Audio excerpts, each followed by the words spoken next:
After more than 1,000 chapters, we know who became Pirate King. We know where the Grand Line ends. We know that the One Piece is real, that the Void Century was erased, that some shadow on a hidden throne quietly rules the world. But we still don't know the one thing the entire story is orbiting around. Why does this world need to be changed so badly that an era of pirates, a forbidden history, 3 godlike weapons, a mysterious letter D, and a laughing rubber boy all have to collide at the same time? What if all the biggest unanswered questions in One Piece are actually just different locks on the same door? Today we're going to map those locks. The One Piece itself, the Void Century, Emu, Joy Boy, the ancient weapons, the Will of D, Shanks, Blackbeard, and how they form one final key the story hasn't turned yet. One Piece is strange compared to most long-running series. Its mysteries aren't side quests, they're the spine of the story. From Chapter 1, pirates talk about that treasure. From early on, we hear whispers of 100 blank years, of a forbidden name, of weapons that can destroy the world. And as the story has gone on, those questions haven't faded into the background. They've moved closer and closer to the center. By now, we know several crucial canon facts. Roger reached the final island. He saw everything. He learned the true history of the world, the nature of the treasure, the meaning of the D, and he laughed. He named the island Laugh-Tale and started the Great Pirate Era, not because he was bored, but because he was too early. He didn't have the tools or the timing to change the world with what he found. We also know the One Piece isn't a metaphor. Characters have outright said the treasure is real and physical. Oda himself has confirmed it's not the friends we made along the way. Whatever it is, Roger thought it was hilarious and important enough to risk plunging the world into chaos just so someone else could reach it. We know the Void Century is a real, deliberate erasure. An entire century of history is missing from official records. Anyone who tries to study it is criminalized, and the world government has gone to ridiculous lengths, including slaughtering whole islands to keep that history buried. We know Joy Boy existed in that lost era. We've seen his apology to Fishman Island, heard about a great promise he failed to fulfill, and seen that his name still carries enormous emotional weight 800 years later. We know at least one ancient weapon, Poseidon, is a living person, capable of controlling the Sea Kings on a scale that can reshape entire oceans. We know Pluton is a terrifying warship or weapon tied to Wano's closed borders. And we know there's a third, Uranus, that remains completely shrouded. We know the Will of D terrifies the highest powers. People bearing that initial show a strange relationship with fate, with death, and with rebellion against so-called gods. We know there is a secret ruler, Emu, sitting on a supposedly empty throne, meaning the entire official ideology of the world government is a lie. And yet someone like Shanks can get a private audience with the Gorosei, while someone like Blackbeard seems to exploit every crack in the system, as if he knows he's playing on rigged terrain. On their own, each of these is a cool mystery. Together, they form something else, a pattern. This is where the central question starts to matter. What if every major mystery in One Piece is actually one lock on the same door? The Void Century is about what was erased. The One Piece is about what was left behind. Emu is about who benefited. Joy Boy is about who failed to stop it. The ancient weapons are about the scale of the conflict. The Will of D is about who kept resisting anyway. Shanks and Blackbeard are about who will decide how that truth comes back. If that's even roughly true, then the final saga isn't a scavenger hunt of random answers. It's a reconstruction of one colossal crime scene.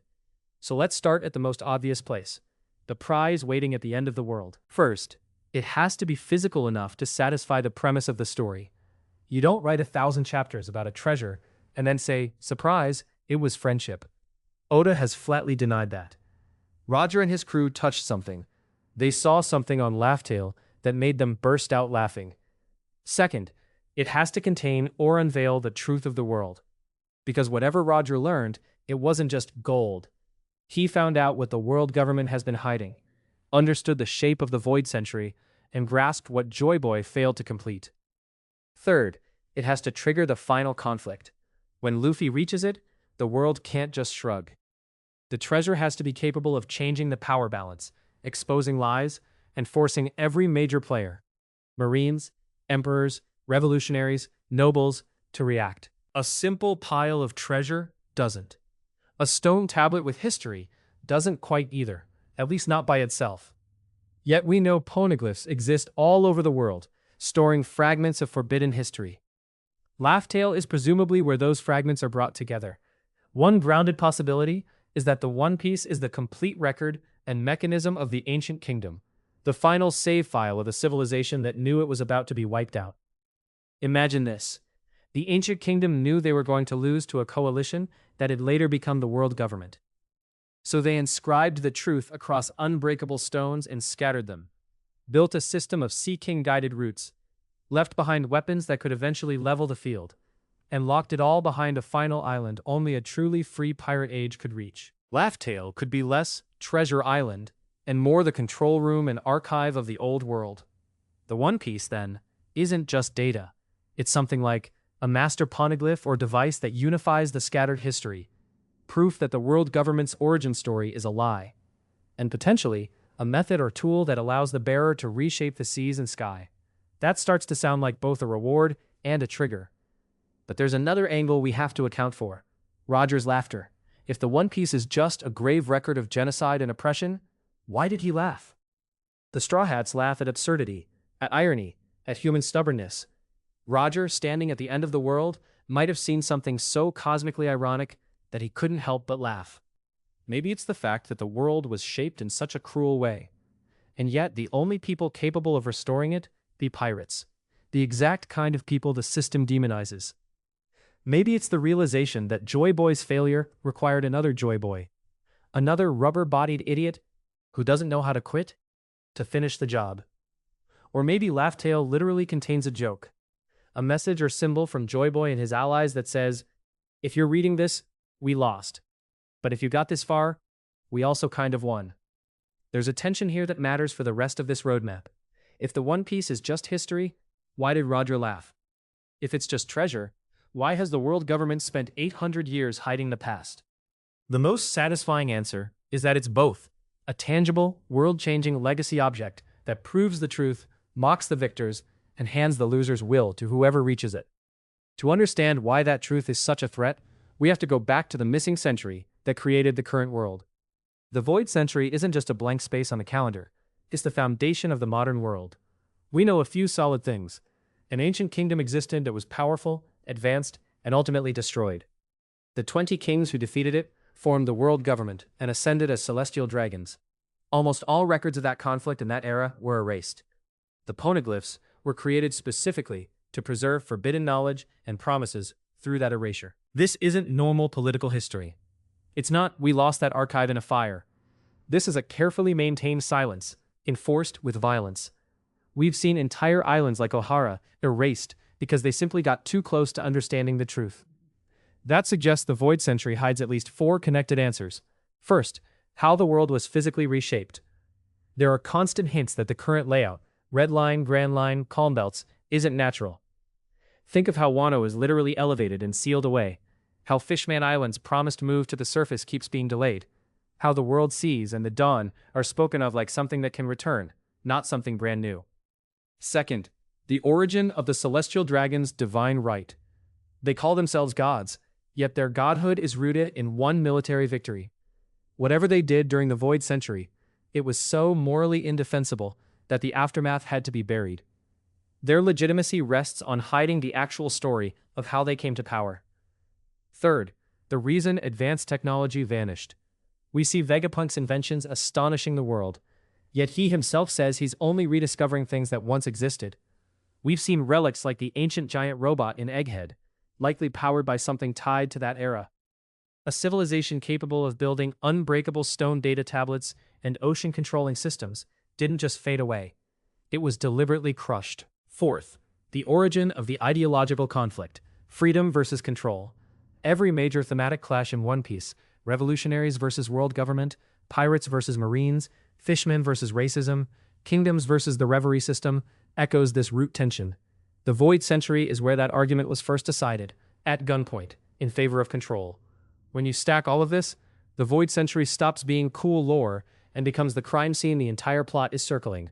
It explains why the world government's fear of knowledge is so extreme, why someone like Nico Robin is more dangerous than many superpowered fighters, why inherited wills and names matter so much, and why the endgame can't just be Luffy beating a strong opponent. It has to be about dethroning an entire narrative. The ancient kingdom wasn't simply defeated. It was erased. And yet its will survived in stone, in whispers, in a letter D, in a promise left to the future. The question is, who is currently sitting on the throne built atop that erasure? Nothing broke the illusion of this world's stability more brutally than the reveal of Imu. For centuries, we've been told the empty throne symbolizes equality among nations, that no single king rules the world. The Gorosei are high elders, not monarchs. The world government is supposedly a collective of member states rather than an empire. Imu's mere existence proves that's a lie. There is someone above the Gorosei, someone who can burn entire islands from the map, someone who can order the highest public authorities around, someone whose name is never spoken aloud in public records. First, it proves that the world government is only the visible layer of a deeper regime. The Marines, the Cipher Pole units, the Reverie, even the Holy Knights, these are all branches of a tree whose true root is hidden underground. Second, it implies a direct connection to the Void Century. If Imu is sitting on the symbolic apex of that world, it's hard to imagine they're merely a recent ruler. The throne, the giant straw hat in the vault, the bizarre familiarity with ancient symbols, all hint that Imu is either a survivor or inheritor of the original victors, or at least the current vessel of that same will to control and suppress. Whether Imu is literally centuries old or simply the latest in a chain of Imu rulers, the narrative function is the same. Imu is the embodiment of the world's original lie. Third, Imu's actions suggest their job isn't to maintain order, it's to maintain the cover-up. When a kingdom becomes inconvenient, it's erased. When a scholar island becomes curious, it's obliterated. When a pirate crew might be on track to uncover too much, the system quietly tilts the board against them. Imu is less a ruler and more a guardian of a secret that can never be acknowledged. Here's the sharper question this raises.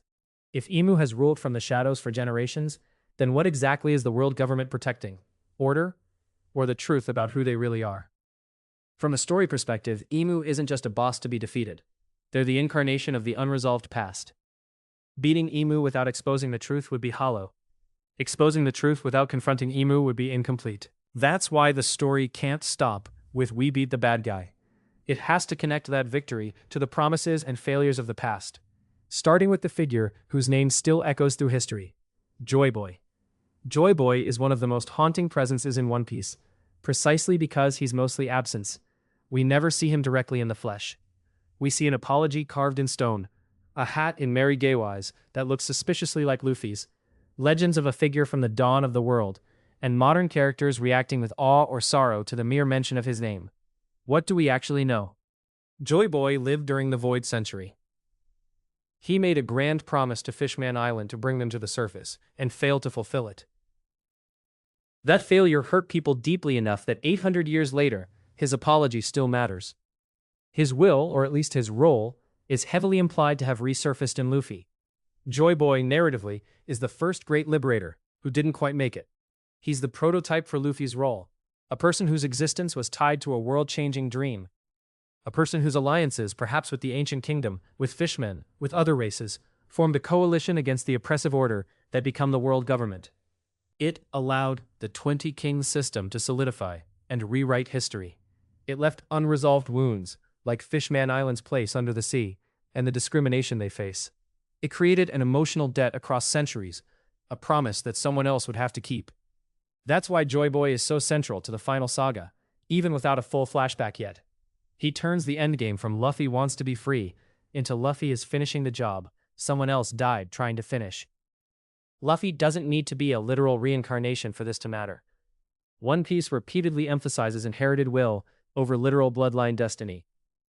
When people compare Luffy to Joy Boy, they're really saying, this is the person whose heart, choices, and timing align with that ancient, unfinished dream.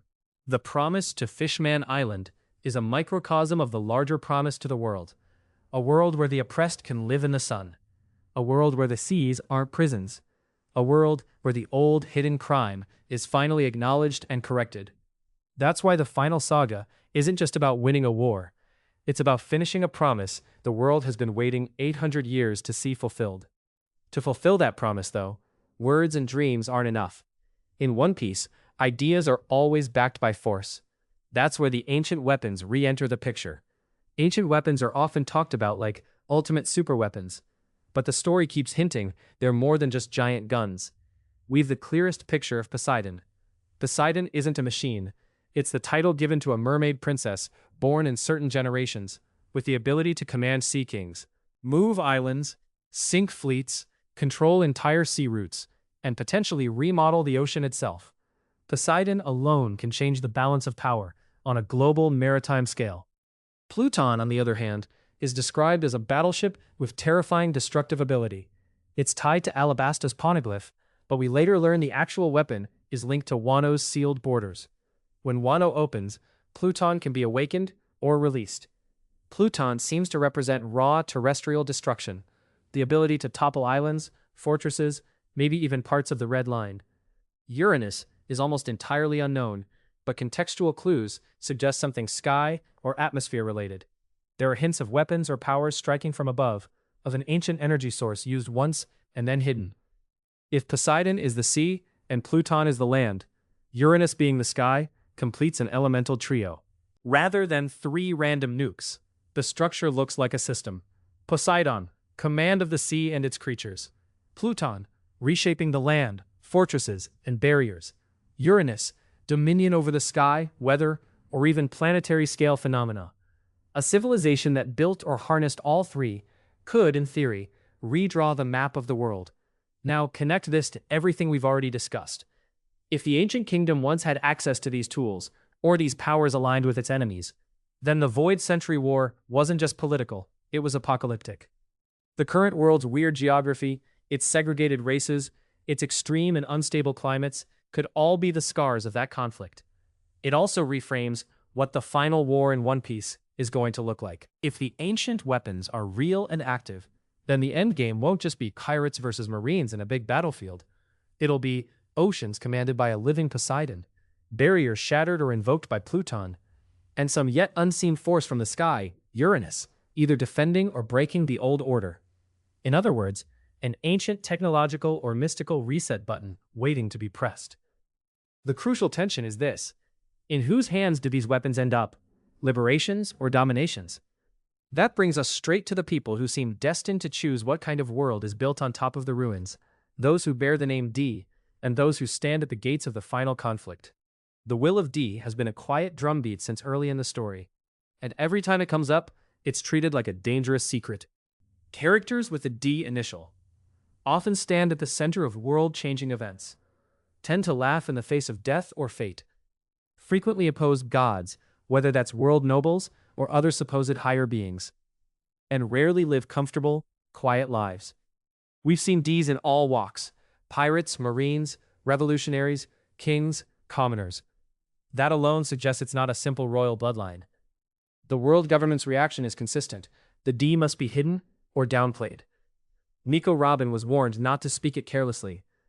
Officials flinch when it's mentioned. Imu and the Gorosei discuss people like Luffy, Blackbeard, and possibly others, as if the D is an inherited threat. One compelling theme-aligned reading is that the D represents enemies of the gods, the descendants, literal or will-based, of those who stood against the first celestial dragons and their allies. Over 800 years, bloodlines have mixed, but the will persists. Whether you're a pirate captain like Luffy, a marine hero like Garp, or a king like Riku Dold, that spark shows up in stubbornness, in refusal to bow to the natural order, and in a tendency to smile at the moment of death. Importantly, One Piece repeatedly undercuts the idea of destiny as rigid fate. The D doesn't control choices, it invites them. Think of it this way: the D is a sign that a person is likely to reach the crossroads between submission and rebellion. When they reach it, they tend to choose rebellion, even at the cost of their lives. For the world government, that's terrifying, because it means their original victory didn't end the war. It just pushed it underground and turned it into a matter of inherited will. The true importance of D, then, isn't just who are these families. It's why has the same kind of person, bearing the same dangerous smile, kept reappearing across centuries, no matter how tightly the story is censored. When the final saga lays this bare, it likely won't be a single-sentence answer. It'll be shown through contrast: the D as freedom's legacy versus Imu and the celestial dragons as control's legacy. And standing between those legacies are 2 pirates who have shaped the age without directly ruling it: Shanks and Blackbeard. Shanks has arguably done more off-screen to shape the main story than almost anyone else. He inspired Luffy to go to sea. He ended the Paramount War with a single arrival. He somehow earns enough trust to walk into a meeting with the Gorosei and offer warnings about certain pirates. He's an emperor, yet he doesn't seem to crave conquest. He intervenes only at very specific times. Shanks moves like someone who understands the endgame conditions and is trying to manage them. That suggests a few grounded possibilities. He knows a substantial amount of what Roger learned at Laugh Tale, even if not every detail. He believes the world can't change until the right person reaches the One Piece. He has been operating as a kind of guardian of balance, preventing premature catastrophes, stopping wars from spiraling into unrecoverable chaos, possibly buying time for the real Joy Boy figure to emerge. Shanks may not be neutral. He may simply be waiting for Luffy to grow strong enough, for the right alliances to form, for the world to be fragile enough that the truth, once revealed, can't just be suppressed again. On the opposite side, we've Marshall D. Teach, Blackbeard. If Shanks has controlled timing and restraint, Blackbeard is pure opportunism and hunger. He breaks every rule of how pirates are supposed to move. He bides his time as a nobody on Whitebeard's crew for decades just to steal a specific fruit. He uses the Shichibukai system, the Marines, and the Reverie upheaval to climb step by step. He shows abnormal physiology, able to wield more than one devil fruit, as if he too is an anomaly in the world's natural order. Teach mirrors Luffy in disturbing ways. Both are Ds. Both assemble powerful misfit crews. Both laugh in the face of danger. Both aim directly for the top. But where Luffy, like Roger, seeks freedom and adventure first, Blackbeard openly seeks domination and chaos. He wants the best fruits, the strongest position, and isn't picky about how the world looks afterward as long as he's on top. That's what makes their eventual clash feel inevitable and essential. It's not just Pirate A versus Pirate B. It's a battle over what happens when a locked door finally opens. Shanks may be the key that opens the door at the right moment. Blackbeard may be the one who tries to tear it off its hinges and loot whatever's inside. If Blackbeard reaches the truth first, or secures an ancient weapon, he can weaponize the very things Joy Boy meant as tools of liberation. If Luffy and the people aligned with him reach it first, those same tools can be used to end the Celestial Dragon's regime and redesign the world more justly. Shanks and Blackbeard, then, aren't just final bosses. They're gatekeepers on opposite sides of the same path. One trying to steady it until the right person steps through, the other trying to seize it for himself. When you zoom out and look at the puzzle as a whole, a final saga checklist starts to form. Things the story simply can't skip if it wants to resolve its own setup. First, what exactly is the One Piece? Not just its shape, but its function. Is it an archive, a device, a symbol, a system? How does it make Roger laugh and the world tremble at the same time? Second, what really happened in the Void Century? We need to see the broad strokes of that war. The Ancient Kingdom's ideals, the 20 Kings' betrayal or fear, the deployment of the ancient weapons, and the moment the world's map and memory were rewritten. Third, who is Emu, and how long has this hidden regime truly lasted? Is Emu one entity, a succession, a concept? How direct is their link to the original crime? Exposing that connection is how the story delegitimizes the world order in a way no amount of punching could. Fourth, what was Joy Boy's original failure? Was it tactical? Emotional? Was he betrayed? Understanding why he couldn't keep his promises tells us what Luffy has to do differently, not just in raw strength, but in politics, in alliances, in willingness to change the world's structure. Fifth, what is Uranus, and how do all three ancient weapons connect? We've seen hints of the sea and land. We need to see the full system in action to understand the scale of the previous war and the stakes of the next. Sixth, what does D actually signify? Not necessarily as a scientific definition, but as a historical and ideological marker. We need the story itself to articulate why these people matter beyond they're special. Seventh, why are Shanks and Blackbeard so central? We need to see their full backstories, their links to prior eras, and the reasons they stand where they stand when the final door opens. And finally, what does the final war actually change in the world's structure? It's not enough for Luffy to topple Emu or free a few islands. Does the red line fall? Does Fishman Island move to the surface? Do the seas merge into something closer to their original state? Do the Celestial Dragons lose their godhood and face accountability? Because at its core, One Piece has never been just about reaching the end. It's been about proving that this world was built on a lie, and then deciding who gets to inherit the truth. When those answers finally arrive, the biggest twist may not be a secret bloodline or a surprise villain. It may be that every mystery, every poneglyph, every D, every whisper of Joy Boy was pointing to the same message all along. Freedom has always been the most dangerous truth in the world. If you had to pick just one lock on this door, One Piece, Void Century, Emu, Joy Boy, Ancient Weapons, the D, Shanks, or Blackbeard, which answer are you most desperate to see, and why? Drop your theory, your wish, or your wildest but still lore-backed guess in the comments, and let's see how close we're to Oda's final roadmap.